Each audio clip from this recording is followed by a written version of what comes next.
Welcome to Your Place on the River, a podcast brought to you by Carriage Kia of Woodstock, Georgia, in partnership with Chattahoochee Nature Center. Our mission is to connect people with nature. As a private nonprofit 501c3 organization, CNC thrives thanks to support of our members, the community, and listeners like you. Discover more about Chattahoochee Nature Center at chatnaturecenter.org. We'd love to hear your thoughts on the podcast. Tweet us at CNC Nature using the hashtag YPOTR. And here's your host, Melissa Carter. Joining us today are Helen Tapp and Rick Hirsekorn, both serving on the Board of Trustees at the Chattahoochee Nature Center. Larry and Scott will be discussing the themes of environmental mediation, the vital role of community engagement, and the remarkable growth of the Chattahoochee Nature Center. We'll also touch on the importance of listening and finding common ground among stakeholders, the center's development, future ambitions, and their dedication to diversity, equity, and inclusion. So, Helen, why don't we start with you? Because me and Rick, we've had a lot of talk. We'll get to you, Rick. Just kidding. But yeah, Helen. So I was reading through some of your information, your past, and I read that in school you studied a topic known as environmental mediation. Can you kind of talk on that a little bit? I did. My background is urban studies, and I went on to get a master's in urban and regional planning, and it was actually for continuing education. But I went to Boulder, Colorado, and did a week-long training on environmental mediation. It was fascinating. The people leading that were literally leading the negotiations on water rights in the Middle East and in California. It was the highest level of environmental mediation possible that I found myself in. The other members of the class were very experienced professionals with a wide range of specialties. What I learned from that is the importance of listening, the importance of really trying to understand all the stakeholders' points of view. That sort of relates to the Chattahoochee. We certainly have seen how many people have been willing to go to the mat to fight over the Chattahoochee. On a more positive side, we see how many people claim it as their special place, and by extension, the Nature Center as their special place. They come from all different points of view, all different walks of life, and yet there's a connection, a deep sense of ownership. And so I reflect back on that mediation class. I'm startled sometimes when I see people from very, very different perspectives who love CNC as much as I do, maybe even more. And I think, well, how is that possible? Then I realize, oh my goodness, of course, there's so many ways to connect. Oh, sure. Yeah, everybody's using the water in all kinds of different ways. That's right. So for the folks at home and Larry here, can you tell people what exactly mediation is? That's my understanding. It's like the sharing of the water source. Well, and it is trying to find points of common ground so that you can share a resource and resolve potential or existing conflicts and find a path forward that's mutually beneficial. Gotcha. So you were on lots of commissions and boards for cities and counties. What were you bringing to the table? Were you kind of realizing your environmental mediation there, or did you have different roles? Different roles, but I think what I said is I have viewed myself as an advocate for environmental protection and progress. And so I have tried in each of those roles to listen to the various stakeholders and, again, find the common ground and opportunities for mutual benefit. My experience is if everybody is equally angry with me, then I'm probably doing the right thing. Yeah. Not a popularity contest. It's just about making progress. Sounds like similar to Sally Buffet's position. Yeah. Yeah. So she's a master of that for sure. Yeah, it's hard to please all the people all the time, but yeah, that's Yeah. that's an important role. Well, and I think in the case of the Chattahoochee River, one of the things that thrilled me about the opportunity to work directly on behalf of the Chattahoochee Nature Center was my long-term passion for the river. I was in graduate school in Washington, D.C., and moved back home, having grown up in Marietta. And I was fascinated by this then new legislation called the Metropolitan River Protection Act, and really considered it, and still do, considered it pivotal, groundbreaking public policy, and really important for balancing interest around a resource for long-term sustainability. So anything that has Chattahoochee or river in it, I get pretty excited about because of the entire ecosystem and all the interest at stake. All right. Let's hear from Rick. I know he's had quite a career too. He came from Kansas, but during his career, I'm sure apparently you must have stopped a couple of times and said, I'm not in Kansas anymore. How about telling us where you're from, your professional career, and how you came to be involved with the Chattahoochee Nature Center, please, sir? Sure, Larry. As you said, I was born and raised in Kansas, a Kansas Jayhawker. In school, I studied engineering with a specialty in environmental engineering, which at the time I went to school, the environmental movement was really starting to blossom. It was after Rachel Carson's Silent Spring, and everybody, was trying to be quote unquote environmental.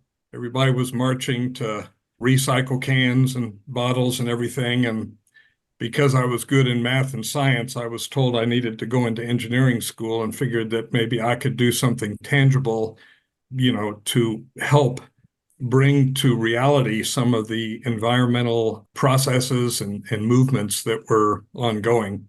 I started with a growing fledgling company that was located out in Oregon. It was called CH2M Hill at the time.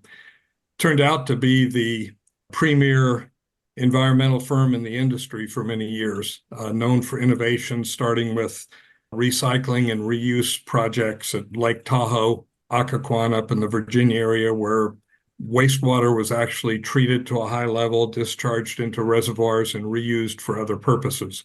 So that company was where I spent my working career for almost 45 years, and got to do many projects all around the nation and around the world. Very familiar with Helen once I got to Atlanta, because not only did I know the work she was doing with the agencies and TPL, but our firms were competing firms in the industry. We both worked for a lot of clients and showed up promoting our projects in front of Sally Buffet, who wasn't always in favor of what we were trying to do. But like Helen said, my attitude was, there's going to be people, they're going to need water to drink and air to breathe, and we need to find a way to make it work as good as possible. My wife's family moved here in the late 60s, so we visited often, and they lived near the Chattahoochee River. So we became lovers of the river. When our daughters were 1 year old, we visited the brand new Chattahoochee Nature Center.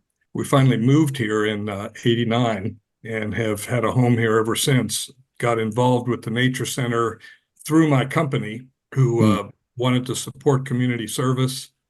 This seemed like the perfect place to do it, to become involved. We live just a couple minutes from the Nature Center in the river, and have enjoyed being here and working, to help accomplish our mission ever since. Yeah, We appreciate it. Good. I heard that you first visited in 1979, but didn't become a board member until 1994. What took so long? Well, in between, we were living in Oregon and down in Florida and in Charleston. Even though we visited each time, we visited my wife's parents and family here. We didn't move here till '89. And when I first came to the Nature Center, the parking lot is where the bridge now is. And the Nature Center was an old house on Kingfisher Pond. The mission back then was not as clearly defined as it is now. It was kind of rambling, and the board was more it was very committed as always, but very neighborhood based, if you will. Right. Priorities were whatever the trustees were committed to personally. And, in some cases, the well-intended trustees acted more like staff than they did like trustees. Right before I joined the board, there was a turn to more business-like approach to operations, staffing, and board appointments and partnerships, et cetera. So when I jumped in, we were starting to move in that direction, to develop the board and the staff more resembling what it is now. So I joined in 1994 when our office manager went to another office, and she said, "Hey, how would you like to take my position there?" And I said, "Great.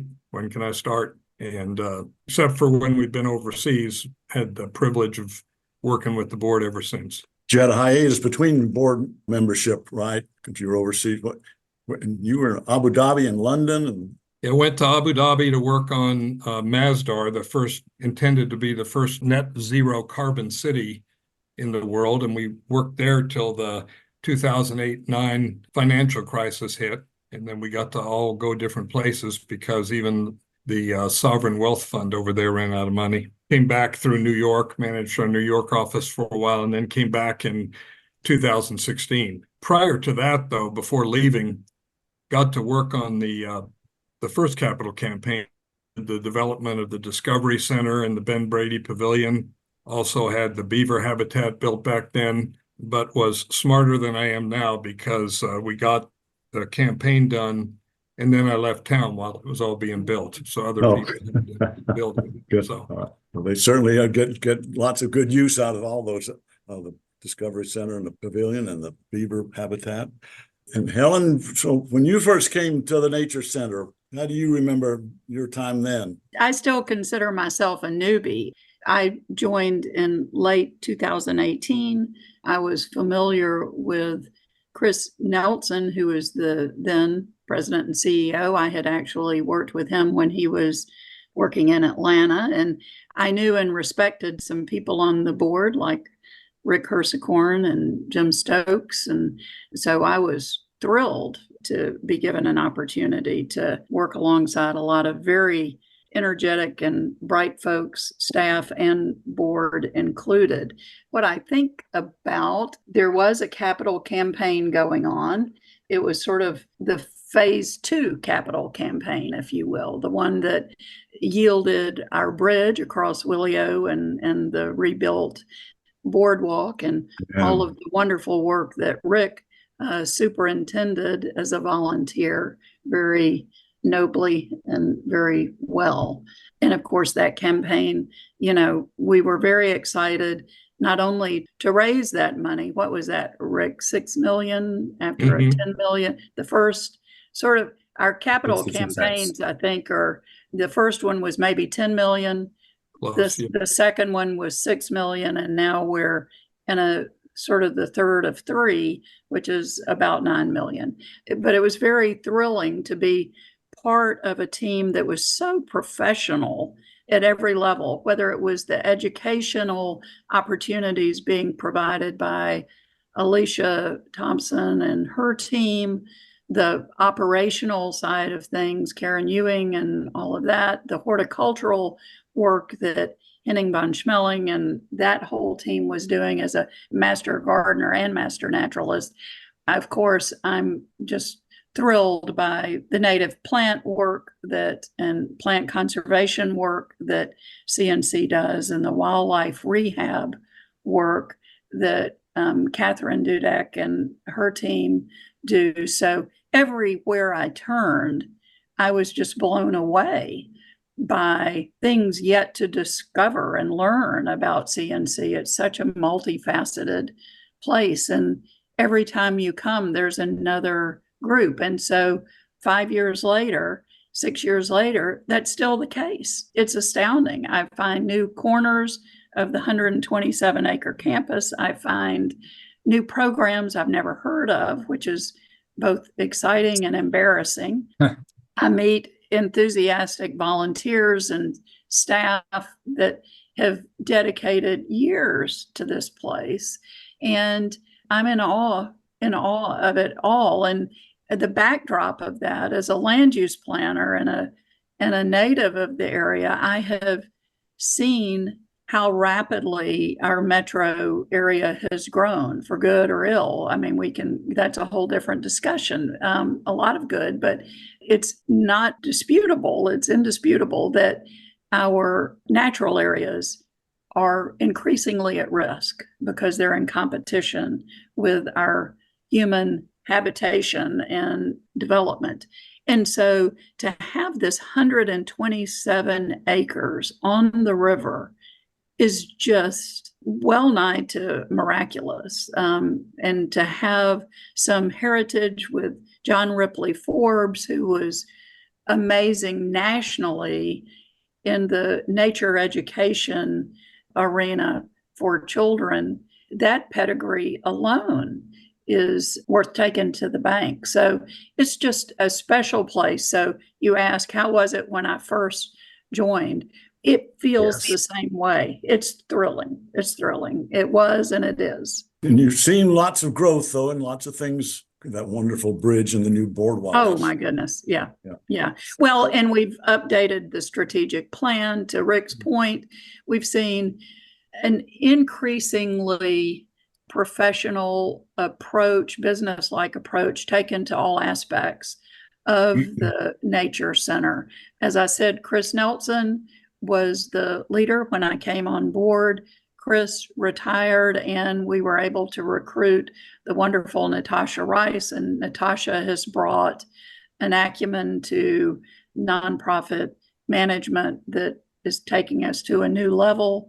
So internally, there are great things going on that are not visible to the average person, but externally also our outreach just continues to expand while we're trying to just improve our excellence at all levels. So it's great. But partnerships, I think that's probably the thing that's so thrilling, to have Fulton County on board with us, to have special interest groups for children and for adults, to have corporate teams that come out on a regular basis, to have the Unity Garden that is literally feeding families in North Fulton healthy food that's in short supply, just all sorts of great things. That's awesome. Well, you definitely bring, a lot to the table as well. Is there anything we can look forward to in the future here from your perspective as trustees? Well, like Helen said, and I was really extra glad when she joined the board, because she took over the strategic plan development and update, which is something they had erroneously asked me to start. We have a clear and defined mission, and as she said, we have excellent leadership, management, and staff at all the functions. It's really, like Helen said, incredible to see and realize and observe the many programs and offerings that we have. But I think with all of that in the future, we're going to continue to look towards accomplishing our mission and improving our customer experience. We need to, right now, even though we have a nice bridge and boardwalk, we've improved some of our camp facilities. If you've been by recently, you see we're improving the front entry. We'll have a new sign this summer, so you'll see the Nature Center when you get close to arriving and not wonder what you missed when you drove by the little sign that's there now. We really need to continue to improve our facilities to enable the staff to do their jobs and continue the strong and very meaningful offerings to the community. As Helen said, our next capital campaign that we've begun now is intended to improve the facilities to accommodate more children in camp and school programs, making sure that our on-site wildlife are well cared for and secure and visible to our visitors. Also accommodate more rentals for the public for meetings and special events that, not only complement our educational programs, but also provide revenue to help operate the business side of things. And kind of keep our foot in the community for people who might not otherwise be part of it, and just keep spreading the word. Exactly. And to do that, we're constantly working. We have a great development director in David Miles, and on the board, Jim Stokes and Bob Hagan are leading our capital campaign, fundraisers extraordinaire. We need to improve our long-term financial stability through our annual programming, support from the board, and we've also established an endowment that we would like to build to, stabilize our operations and enable our staff to focus on accomplishing the mission and doing the programs that we want and need to offer, in addition to saying, we'd like to do this program because it helps us balance our budget, et cetera. To me, those are the important things we need to pay attention to on the horizon. And Helen could probably address the additional ways to, expand our mission and reach more folks out in the public. Well, a ditto to everything that Rick said. I think looking ahead, there are a number of things that I'm excited and anticipate. But one of the things is very simply growing visibility for the center. It's sad, but true that on a regular basis, people say, I had no idea that this place existed. That's just a growth opportunity. It's a You think resource. bright neon lights would help? I think I'm thinking one of those giant blow up things you see by the side of the road, one of those little guys that moves around. That's Yeah. actually my side gig. Okay. Yeah. That's your Could you younger get brother, like Scott. a Yeah. really big one to put on top of the bridge, maybe Yeah. a green one. I don't know. Yeah. With googly Yeah. eyes. I don't know.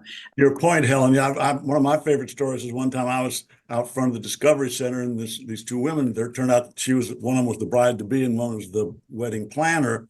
And the wedding planner says to me, "Do you do anything here besides weddings?"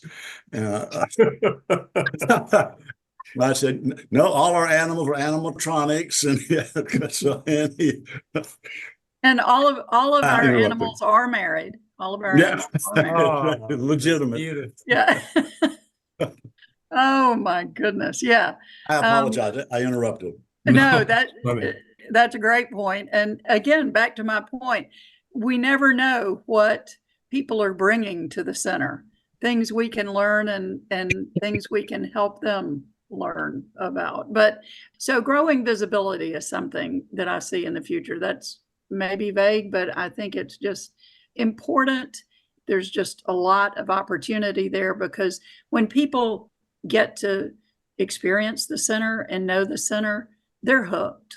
They are supporters. Right. And to Rick's point about the financials, it really is important that we get all of that stabilized. I mean, we're in good shape. We got through COVID. We're an event venue. We are a point of visitation. COVID hit places like ours really hard, and our staff was amazing in keeping the doors open when it was possible and providing content virtually when needed and just finding workarounds constantly. But it was hard financially, as it was for a lot of organizations. And we've come out of that, but we need to get back on a growth trajectory financially. A couple of other things that I look forward to and see on the horizon, and then I'll circle back to a couple of other things, but our role as an acknowledged center of all things Chattahoochee, whether that's public policy, whether that's education about nature and ecosystems, whether that's native plants associated with the river corridor. There are so many people, so many organizations that are actively working in relationship and support of the river. But there is no one place that you can go to that is the acknowledged convener of conversations about the river, that is the acknowledged center of information about the river. And so I look forward to CNC emerging as that central repository of energy and information about the river.